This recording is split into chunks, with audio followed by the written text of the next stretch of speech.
નમસ્તે મિત્રો, દાદી, મમ્મી અને આપણા સૌના નુસ્ખા. તો આજનો નુસ્ખો ભીંડાનું શાક જ્યારે આપણે બનાવીએ છીએ તો ચીકણું થઈ જાય છે. ટીપ વિડીયોમાં જોઈએ. ભીંડાને ધોઈ કોરા કરીને કટ કરી લઈએ છે. ટીપ પહેલી, ભીંડાને આવી રીતે ખુલ્લા કરી ઉપર કપડું ઢાંકી 6-7 કલાક માટે ડ્રાય કરી લો અથવા પંખા નીચે કોરા કરી દો, મોઇસ્ચર જતું રહેશે. ટીપ 2, ભીંડા ઉમેર્યા પછી તમારે કોઈ પણ જાતના મસાલા કરવા નથી અને 2-3 મિનિટ આવી રીતે ખુલ્લા પકવવાના છે. વચ્ચે હલાવ કરવાનું છે.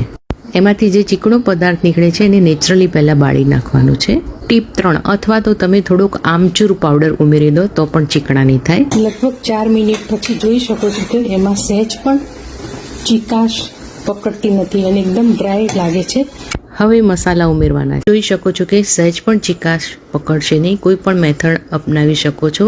તમારી પાસે પણ આવી કોઈ ટીપ હોય તો મને જરૂર જણાવો, આપણે સૌની સમક્ષ વહેંચીશું.